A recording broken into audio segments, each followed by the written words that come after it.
everybody. Hello. Welcome to another episode of Pounds and Inches. This is Ryan, I'm Bethany, and today we're going to be talking about Wizards Wanted. But before we do, we like to give you updates of what's happening in our health life, just as a means of letting you know what's going on and trying to keep us accountable and keeping on. And I have some very exciting news. Oh, it's not that exciting. I'm just super excited about it.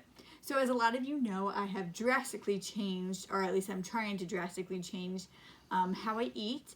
And I have started running again in the past 3 months, and I'm starting to do resistance training again, and I'm just really trying to do all the things. And yesterday we were at a family gathering, and 3 different people who haven't seen me in a good chunk of time all noticed how they thought I looked smaller. So that was very exciting for me because I have been really trying to do all the things, and all the things are paying off. That's awesome. I, however, on the other hand, have kind of flatlined the past, month or so since the end of the last Board Game Week challenge. Apparently that's very effective in motivating me. But one thing I have been doing really great this summer so far is drinking water. I have entirely cut out pop and even diet pop from my repertoire of drinking, and it just makes me feel better. I don't know. I like water, and I'm glad that I like water. But I've officially cut out some other junk, and hopefully all the chemicals that go with them are going to be leaving my body, and I don't know, hopefully get some traction. All right, but enough about that. Let's talk about Wizards Wanted. All right, so Wizards Wanted is a game where we are all wizards, trying to gain the most fame in this magical realm. You do that by completing the spell cards, by turning in pixie dust at various locations, running around the board, trying to get as many of those cards as possible, getting points, getting money.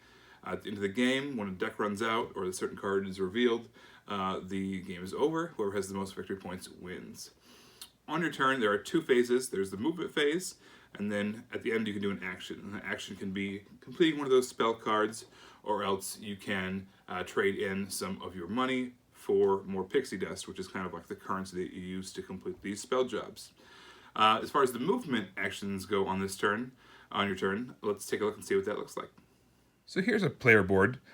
You've got your money, you have your pixie dust, you also have a little charm kind of built into your player board. Whenever you complete a spell job with that symbol on it, you get an extra victory point and an extra $1. So for instance, we've got one of these with that blue symbol on it here. It would cost you 12 pixie dust to complete this job. You would get the 2 victory points plus 1, as well as the $2 plus 1. So you're going to roam around the board. Here's a location you can turn in the money. That's the kind of that diamond symbol for pixie dust. The more you turn it in, the more this little fairy runs around the board. It kind of has this economy to it. The best time to buy and sell is whenever she's in the right spots.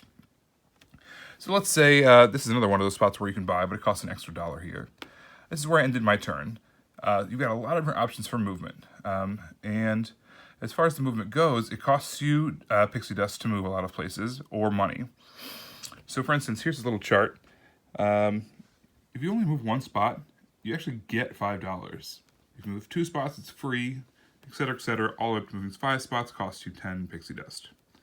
Also, teleporting from corner to corner costs you 10 pixie dust.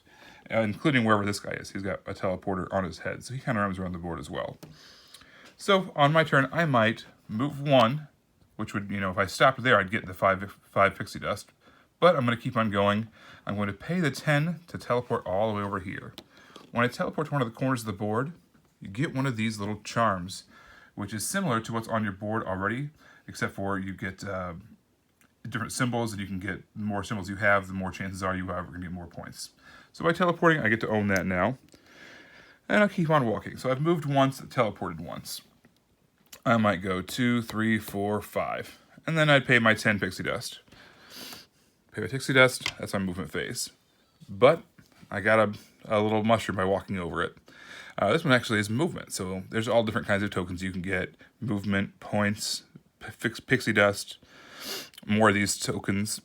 So in this case, I got movement, so I'm going to keep on using it. I can use that right away. I can walk over here to this chicken guy. This chicken is like a taxi. So I can spend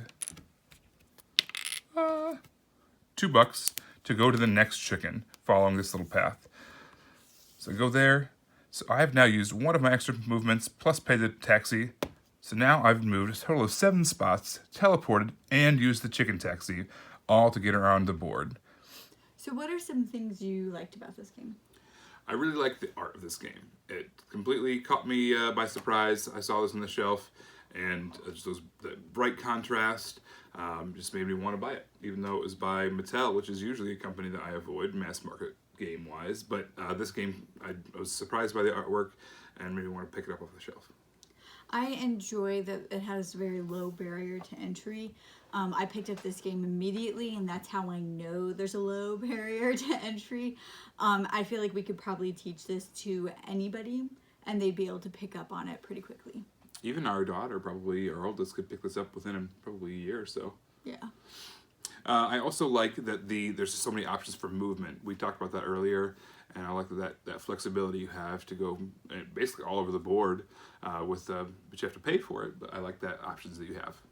So this game doesn't really have an engine to where you're building to something to move faster and to have things go.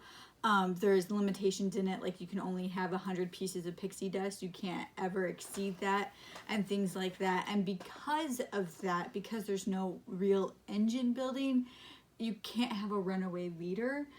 So you'll never feel like you can't catch up. You'll never feel like, well, that person has the game, no point of trying. Just because you are moving around and how it plays, everybody always has a chance the entire game.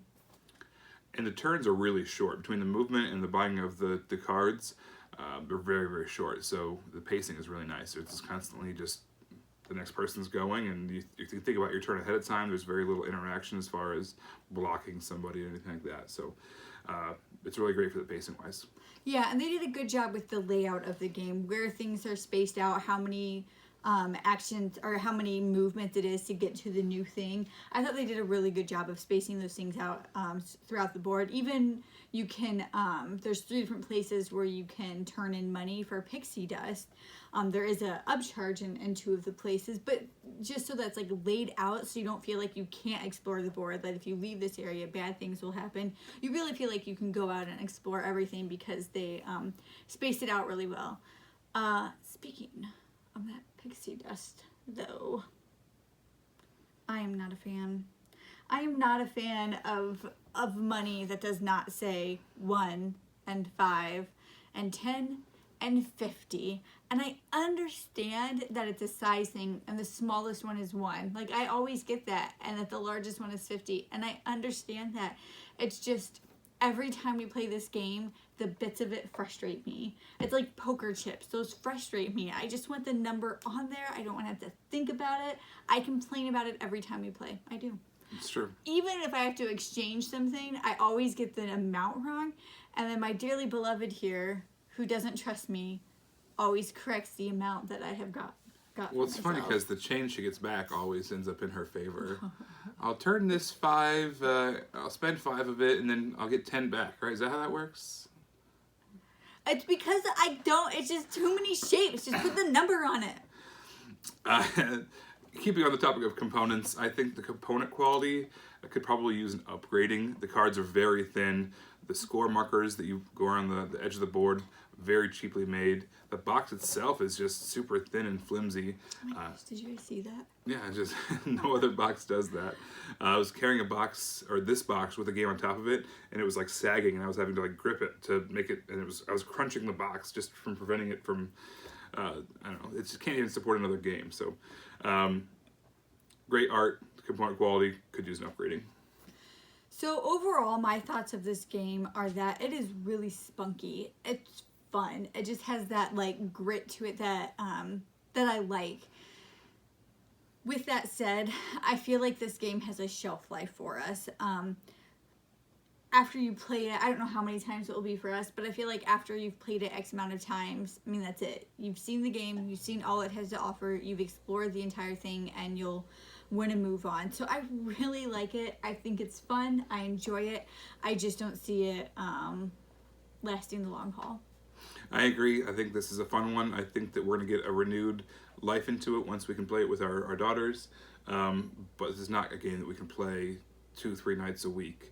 we'll get burnt out of it very quickly, I think.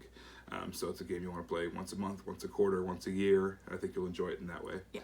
All right, so that's been Pounds and Inches. Thank you so much for tuning in.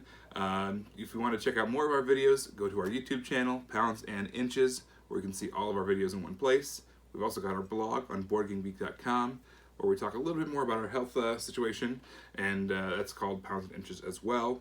We're on Facebook. We're new to that, so search for Ryan and Bethany Board Game Reviews. We're on Twitter, at Ryan and Bethany1 is our handle there. And as always, on Instagram, BNFigs is Bethany's Instagram board game page, where we're always posting cool pictures of board games. So check us out on all those places. We'd love to hear from you by liking, comment, and subscribing. All right, and this is Ryan and Bethany encouraging you to play games, live healthy, and create moments. Bye, guys. Bye, everybody.